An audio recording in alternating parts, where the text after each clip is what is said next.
Once there was, and once there was not. The only one who truly existed was God.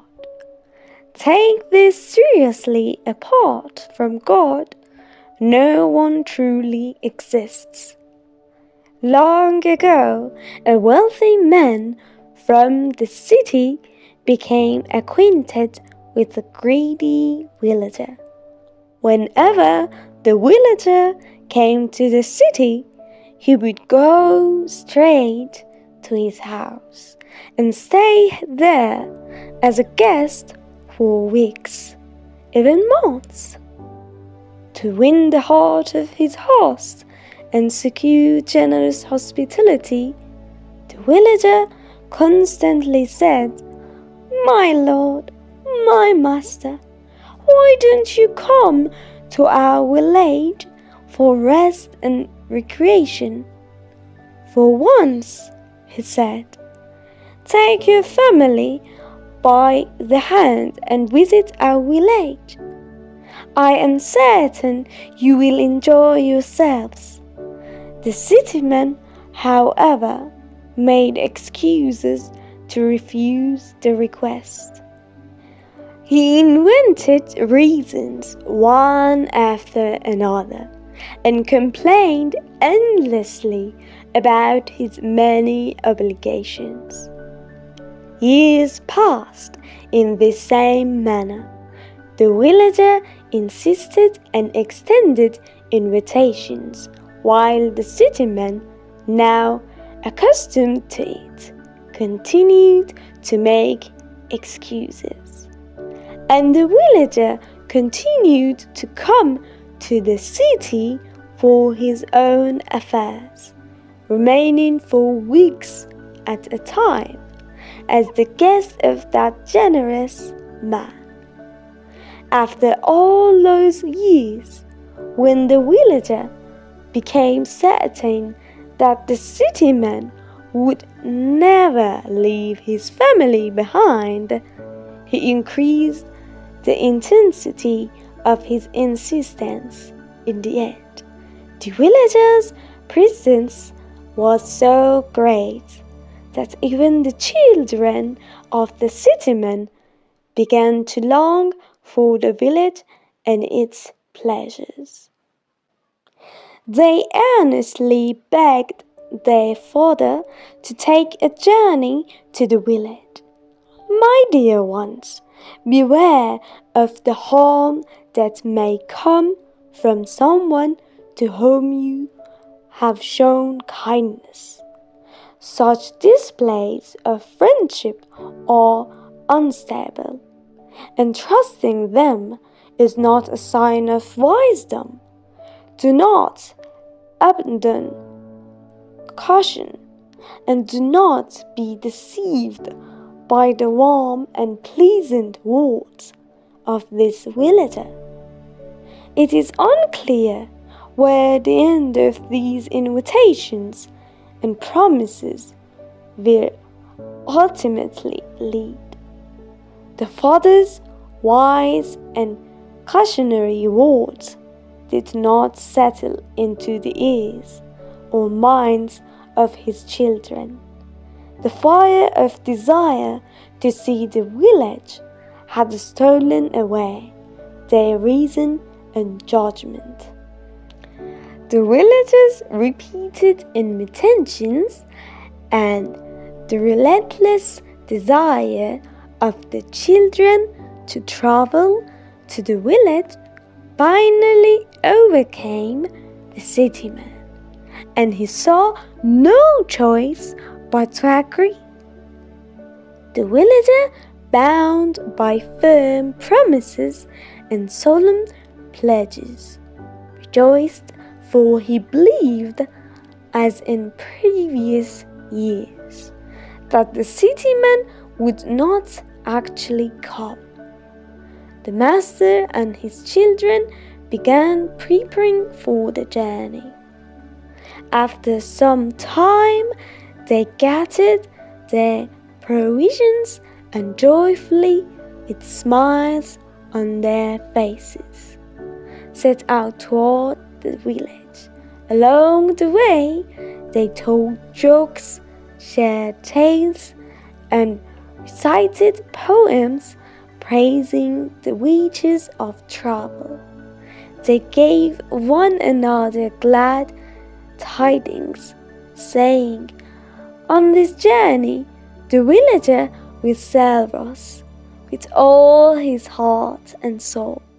And not only that," they said, "he will even provide us with provisions for the entire winter."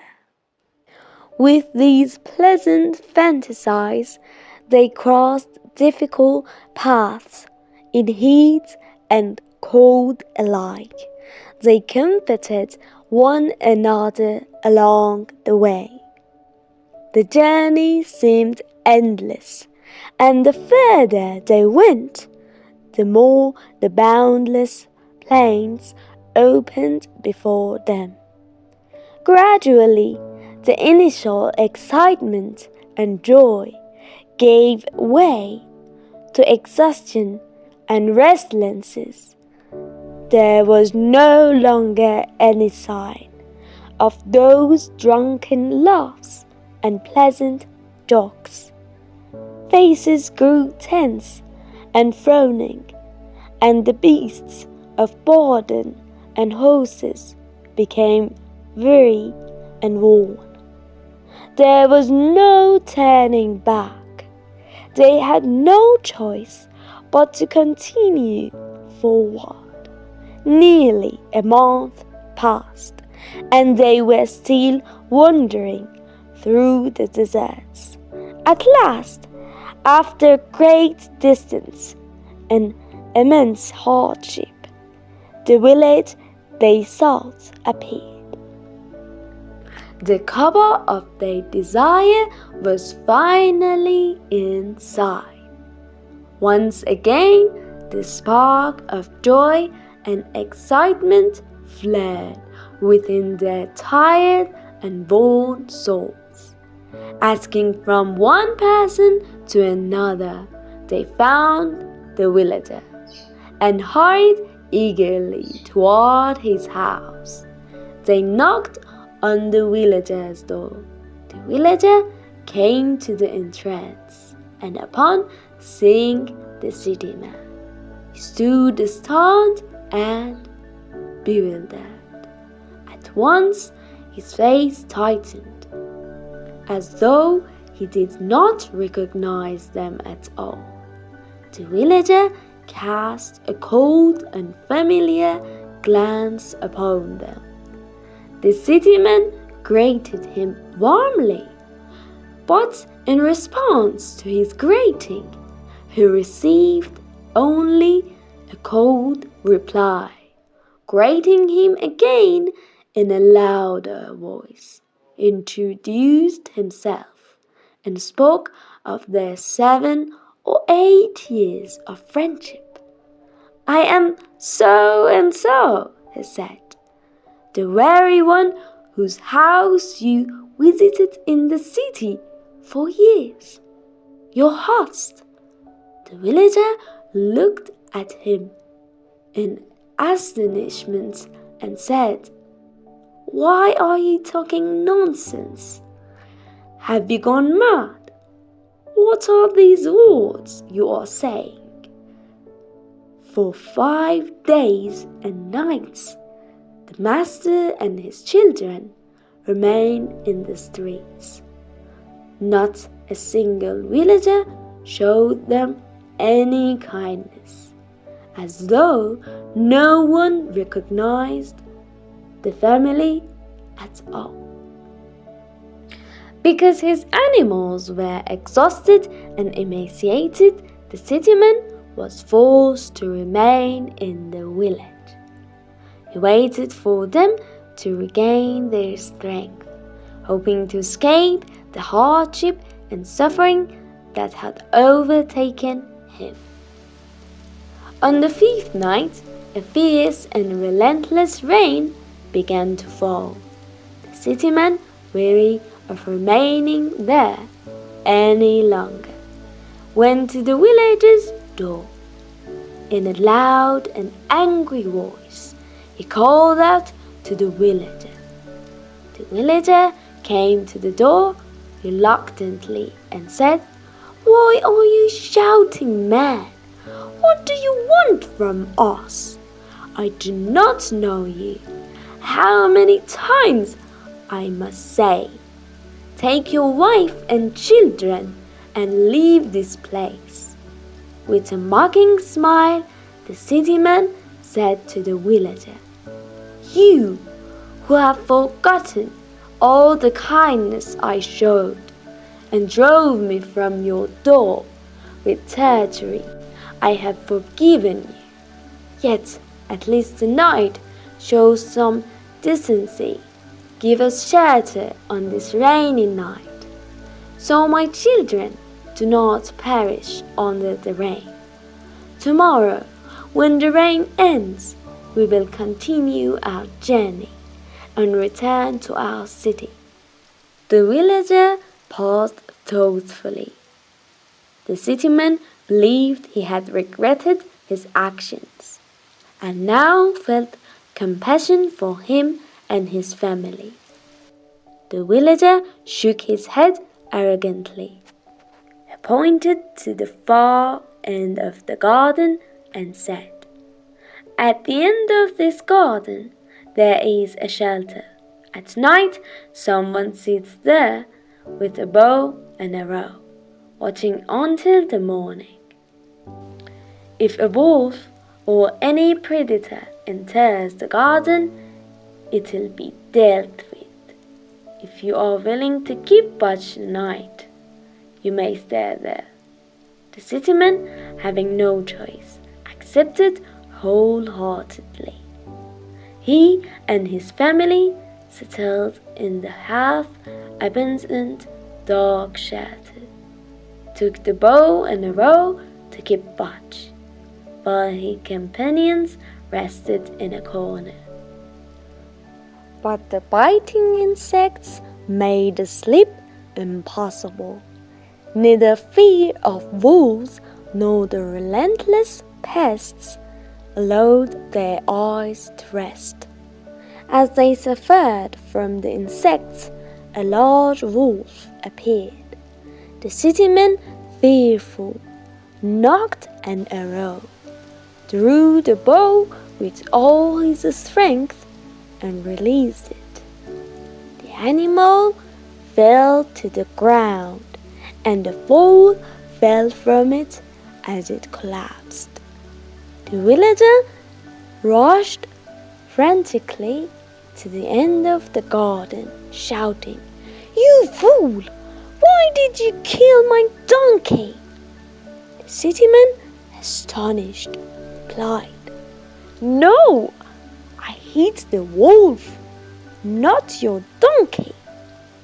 The villager insisted, "No, I am certain you struck my foal." The cityman said, "How can you call it a donkey? You are far away, the night is dark, and with this rain, it's impossible to see the animal from here. I repeat, I struck the wolf, not your donkey." The villager, growing angry, said, "No, I can recognize the berry of my animal among 20 others." When the cityman persisted and the villager insisted on recognizing his animal, he lost patience and shouted, "You fool! You do not know the truth." The man, his patience exhausted, grabbed the villager by the collar and shouted in anger. The villager, hearing his friend's words, was shocked. He lowered his head in shame, having no reply left. Seeing his friend in that state, the cityman advised him, warning him of consequences of faithlessness and greed. He said, "For every wrongdoing, there is a trial and consequence. Otherwise, any rogue could claim to be a hero on the battlefield." The next day, the city man and his family left the village, their hearts heavy with grief. The greedy villager could only watch, knowing that everything had ended. Forever he had lost the chance to eat and sleep in his city friend's house. In this story, the city symbolizes the rich and abundant divine world, while the day represents the limited material world. The villager is a metaphor for the devil, whose inciting words and promises lead humans whose nature belongs to the spiritual realm and artsy. The cityman represents a human who, tempted by companions or the powers of his own lower self, abandons the spiritual and meaningful world. He becomes entangled in the ruins and destruction of the material world. In the story's final part, the village symbolizes those who claim to reach the path of truth, yet are empty of meaning, merely imitating the customs and rituals of true mystics. Dear friends, thank you for staying with us until the end of the story. Please support us with your likes and kind comments, and we would be delighted if you shared our story with your friends. Thank you very much.